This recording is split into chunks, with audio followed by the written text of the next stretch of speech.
Hello and welcome to our special presentation of Tea, Toast and Sports. Well, there is a lot of sports that's happening around the globe with tea or toast, the way you prefer.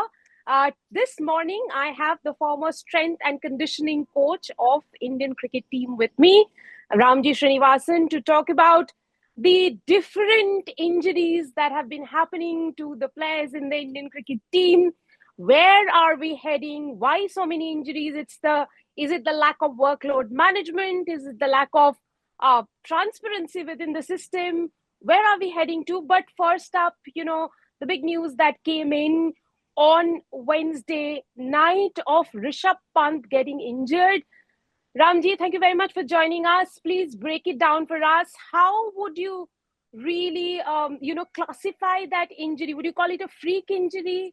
What kind of injury is that? Hi, Rica. Good morning. Thank you once more for the invite. Always a pleasure. Okay, coming back to Rishabh Pant, it's seriously a freaky injury here. I didn't see that. I saw that today morning. I hope it's not a fracture. It can. These things happen in the game of cricket or any sport. These are the uncontrollable injuries which nobody has got any control over it.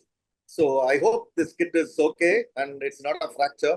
It's definitely a freak injury. The way he plays, the way he anticipates, and the way with flair and flamboyance. Pant is always has this flair and flamboyance in his batting.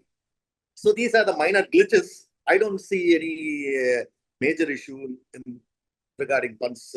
As long as it's not a fracture, he may have to rest for some more time if it is a fracture because of the first contact to the ground.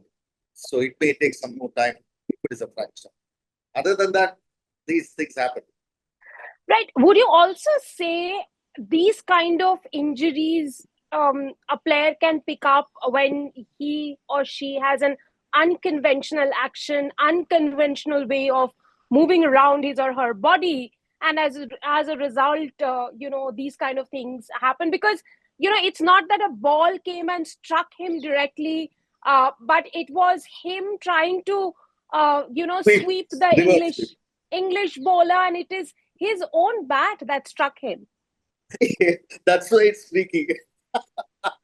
Sometimes the bat handle may break, and the blade of the bat can come and hit somebody else who is standing in the short leg or close by. So these are the things which you don't have control, uncontrollable. These are the variables and uncontrollables. Nobody has got any control. He wouldn't have thought before attempting to play the ball that he would have got hit by his own bat. So he's put a self-goal on that. It indeed is a self-goal. As you rightly said, Ramji, before we move on to other injuries, can you tell me any other unconventional injury that you can think of that has happened in cricket or in other sport that really has cost the athlete dear? Yeah, I remember once, especially in racing, motor racing, Naren Karthikeyan was doing his 7GP and he crashed and his wrist got caught in the steering wheel. It literally would have snapped the steering, which nobody expected. That is one thing, and completely got snapped in the steering wheel. And we thought he broke his wrist completely. Second, one was in Malaysia, in Sepang. Somebody hit, especially in the grid. They were starting the race. A huge tire from behind came and fell on Narayan's head in the car. There was no movement at all for some time. We all literally sank. Absolutely no movement from Narayan. So it's just imagine a car tire coming and falling on your head, especially in the starting, the grid. So that was one of the freaky injuries. Racing, you have a lot of these freaky injuries. Somebody else's mistake will hammer the race out of you. So cricket, again, unconventional bowling actions, unconventional movement mechanics. These can, especially Bumrah, Lasith Malinga, these are all unconventional body mechanics. So they are prone to injury because of fast bowling itself is very unconventional human movement. So they are prone, but they are taking care of themselves pretty well, defying a lot of norms. One of the person who defied, I would say, with confidence and with validation, is Sachin Ramesh Tendulkar. For 24 years, he defied sports science. He defied gurus of sports medicine, gurus of biomechanics, gurus of strength and conditioning, so on, so forth. How can you Because, explain? yes, because I remember 99, 2000 when he had a lower back issue, especially against Pakistan, he couldn't even stand, enormous pain he was in. People said his back was too heavy, especially this pull shots and other things going to cause a lot of rotational torque in his lower back, etc., etc. Came back, used the same back, and scored multiple centuries. Similarly for his wrist, similarly for his shoulder. They said his bat is too heavy, his movement mechanics is not right. He played the same thing, and rest is history. Every time he had an injury, people have written him off. He had injuries from toe to head to toe, all 9 joints. He had injuries. Absolutely. So these are the people, those who defy sports science. They are not norm, they are exception. Sachin is an exception. But having said that, there are certain protocols and parameters one need to adhere to, especially when you are getting into a particular game and particular skill. Those are at least 90-95% of those are norms. But 5% may be freak. Somebody like Jasprit Bumrah, he is a complete hybrid. Malinga, complete hybrid. So they are not norms, they are exceptions. What do you mean by complete hybrid? Complete hybrid is bowling action is completely different from anything we can even think of. Defying a lot of norms. And for example, he doesn't run fast. He doesn't run into the crease. He generates enormous pace in last 3 strides. The momentum he creates is unbelievable. Maybe I'm not a cricketer, but whoever I've seen over the last 20-25 years of the fast bowlers, I haven't seen something like this. Somebody like this who generates enormous momentum in last 3-4 steps. It's hybrid. Serious. So serious talent. So Ramji, as a strength and conditioning coach, would you say it is sensible of Bumrah to preserve himself the way he is doing right now? There are many talks around him picking and choosing games, not wanting to play a full 5-test series. Would you say that will then allow us to have Bumrah for a long period of time? Or should Bumrah be going the full steam right now and giving it his all? I am all for Bumrah choosing his own games because we rarely get people like Bumrah. See, you have a lot of these. See, the people should understand it. It's all about winning. Bharat Mata ki jai, pride and another thing. We all talk. It's all momentary. We have very short-term memory. See, Bumrah is somebody we don't get every day. Bumrah is every day. We need to see him over a period of time. Some of the things that he's an expert in certain format of the game. So, bowling T20 is not difficult, especially test matches. That's why it's called test. So, ideas, he had 2 stress fractures, stress reaction, stress fractures. He need to, it is his choice, end of the day. A lot of people say it is not your home team or you're not your local league team, you're playing for the country. Don't kindle all this sort of unwanted emotions, basically. It's a sport. Somebody's got some injury, he's not going to shy away when he's fit. When he is being told by medical experts, he cannot go beyond certain level. There are experts helping him. So from outside, we can talk till the cows come home. But end of the day, he is a very intelligent bowler. He is a very intelligent boy. I'm sure he knows his body very well. At one point of time, we'll say, please understand your body. Next time, the same people, those who understand your body and work around it, will say, you are preserving yourself. A dichotomy, it's a talking with a forked tongue, isn't it? True. Ramji, let's talk about the latest injuries, really, that has happened in Team India. Many would say injuries not in our control. But what would you really say of what has happened to Akashdeep? Is it really a case of a player not 100% fit, having been picked for the tour? Then he delivers a brilliant performance in Birmingham, and then doesn't really live up to his promise in the later Test matches. It's a very difficult question and very interesting question. Actually, I can kindle the hardest nest, but I don't want to. But I'll be very diplomatic and, and You very don't need logical. to be. You don't need to be diplomatic because it's a podcast after all. That is a codicillum adding to the entire conversation. Not at all. Not at all. I'll tell you fact as a fact. Okay, first of all, you need to prepare yourself for the tour. You know, you need to be physical. There are three, it's like a tripod stool. Your skill preparation is a physical preparedness and your recovery protocol. These three has to go hand in hand. Your recovery protocols involve your workload management also. Okay, we'll come back to the workload management later, where we have missed a lot of things. Okay, having said that, from my point of view, whatever we have done previously, before the tour, there is always a camp. There is always some level of fitness testing done to assess the player's fitness level, because cricket is not a completely phenomenally demanding fitness level sport. Let's accept it. You know, it's fast bowling is different. There are other skill set you can manage with 70-80% fitness, and it's also cerebral, very cerebral. Right, right. So, having said that, we need to prepare ourselves well. If one of the tripod stool, the stand on the tripod stool is not working or short or something, you're not going to have a comfortable equation. So it's not going to help you in any way. So preparation is the key. And you know the schedule well ahead. It's also up to an individual to prepare themselves. You know, you can say after IPL, there is no time and other thing. You know the schedule. The players know the schedule. What about Kobe Bryant? We see the end product. What about Michael Jordan? What about Roger Federer? You take all these examples and you don't follow whichever is convenient for you, you follow. You don't put in hard yards there.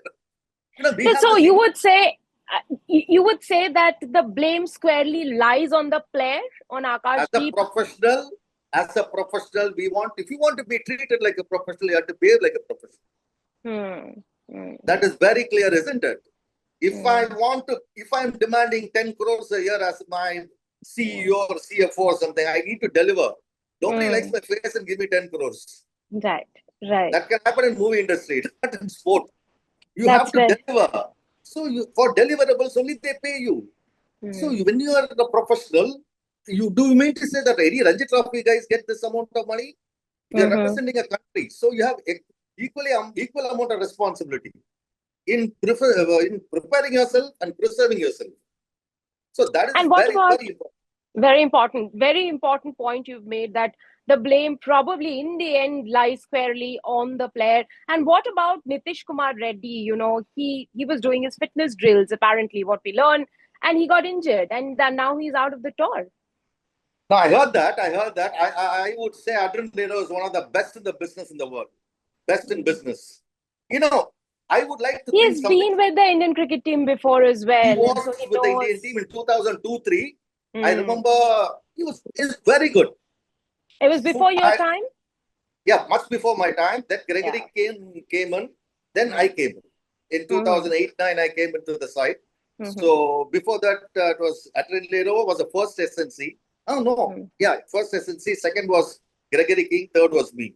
So before my time, he's very good. Very good in his business. So you cannot blame him. 100%. I don't take the thing. One thing I like to think out of the box here slightly thing is, what did the previous SNCs in last 10 years leave a legacy on fitness? We are talking about legacy in game. Does anybody leave a legacy in fitness in the last 10 years? See the number of injuries in last 10 years. Yeah, absolutely. See, we haven't seen. And you are talking about professionalism in T20. You have professional players in T20. You have one days, you have test match. You have professionals in various sports. You have so much of sports science people involved. You have 15-20 support staff. In spite of that, you have so many facilities. Click of a button, BCCI will give you anything. Anything you ask for. Absolutely. You want a Ferrari tomorrow to delivery, they'll give you. Provided there are deliverables. Yes. BCCI never ever pinched their penny on any of making the players, facilitating the players. Absolutely not. Nobody can blame that. But it's end of the day, as I told you, it's up to the individual also to keep asking questions. Blindly don't follow whatever the SNC says, whatever the media, whatever the Instagram, social media. That is one of the most potential dangerous tools. Where people follow that. Now, I have had a lot of instances in the last 7-8 years. People following something like a sheep. They don't even ask questions. The players. It's a shocker. Seriously. Sorry, are you trying to say that the Indian cricketers are following tips on Instagram instead of following their own coaches? Possible. Yes, there are cases. At the same time, they want to create certain impression. It's all about branding and making money. End of the, let's be very clear about it. Nobody is so altruistic to make people believe that giving back to the society and other things, please. That's not the story I'm willing to buy. Creating awareness among fitness and other things. Everybody makes multi-million dollars there. And it's good. That's a realistic thing. Even the top of the line players around the world, iconic players, have said the same thing. It's about branding. I create my own brand tomorrow on Instagram. I'll post hundreds of exercises using the players. So end of the day, a lot of things also depend on, nobody questions the SNCs. I have during World Cup and before that, I had people, those who are 30 plus. Sachin was 37. Nobody could beat him off the block and running between the wickets. He, Gautam Gambhir, MS Dhoni, they're all 30 plus. Off the block, seriously quick. Right. So there is some missing link here. Another thing also, there is a workload management. Workload management, people, I think they're getting the wrong end of the stick. The workload management has to be bespoke to individual players, individual skill, taking a lot of parameters into consideration. So, no point crunching data. If you don't know how to input data. So, what I am understanding, what I'm picking up from you is there is a missing link in terms of communication between the BCCI and the previous strength and conditioning coaches who worked with the Indian cricket team. Is that right? Not with BCCI. Between BCCI and the SNCs. No, the SNCs. Is there a missing? No, what the SNCs in Center of Excellence or the Indian team, they have to gel and marry a lot in a lot of things in their workout protocols and other things. I don't know whether that is happening first. Second one, the SNCs with the Indian team, those who've been there for 3 years and 4 years and 5 years, have to have some handovers. To the next SNC. These are the things which we have done. These are the protocols which we have followed. These are the players. Probability of injuries are high because of X, Y, and Z. You should have a data. You don't have any. If you don't have data, then it's going to be a problem. They may have data. They may not have data. I'm not judging them on that. But what do you infer from the data to the next person? You have to share the data. Suppose I have all the data about all my players, I'll hand it over to the next SNC who's coming in. Boss, this is the way it progresses. Suppose you're retiring and your new person comes to your place, won't you hand over all the details to him or her? Similarly, that has to be done. I'm sure it has not been done. Ramji, to sum up, can you point out 3 or 5 things that are not being done leading to this sort of a situation in Indian cricket, and quite a desperate situation at that, which needs to be plugged immediately? Yeah, the 5 things which I would put as one is wrong end of a workload management inference, data collection. 1. 2 is regular fitness testing should be done, at least every quarter, to know without doing fitness tests, how do you promote him? Yeah? You have to have certain standardization and certain parameter, not too strict a standardization. If you do this only, you will be in the team. No, cricket is not a sport like that. But at least set a goal for individual goal for them to reach. For a player, you need to have that goals so that there is improvement in your ability, etc., fitness levels, which translates onto the game. Third one is open line of communication between all the SNCs and the support staff. Very, very critical. Fourth one, the players have to encompass all components of fitness specific to sport, specific to skill, and specific to format. What a T20 player requires may not be pertinent to a test match chess player. So you need to horses for the course. We say no. Horses for the course is nice to say. You cannot have a rodeo horse in the racing. Sure, absolutely, yes.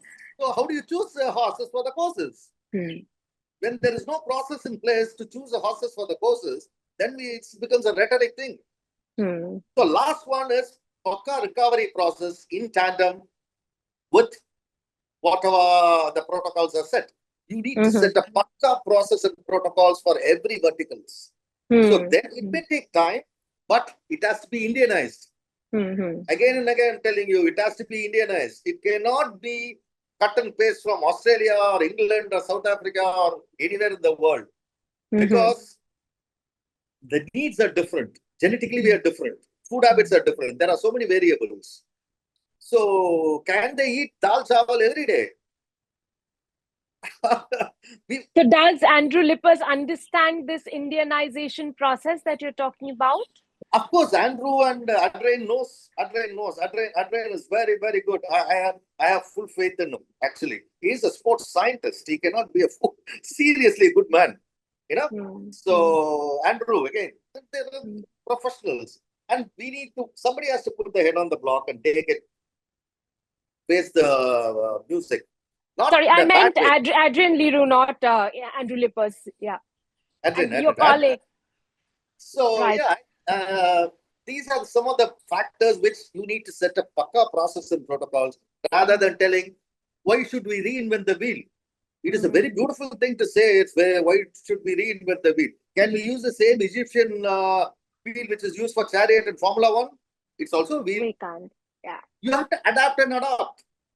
That time, I think we are lacking somewhere because of absolutely, and probably that honesty in communication between the player and the coaches. That is something that we need to fix to go forward. Thank you very much for joining me and sharing your very, very valuable thoughts on what's happening in the Indian sports ecosystem, particularly cricket. Why are we in this situation right now? Thank you. Thank you, Rica. Thank you. Have a good day.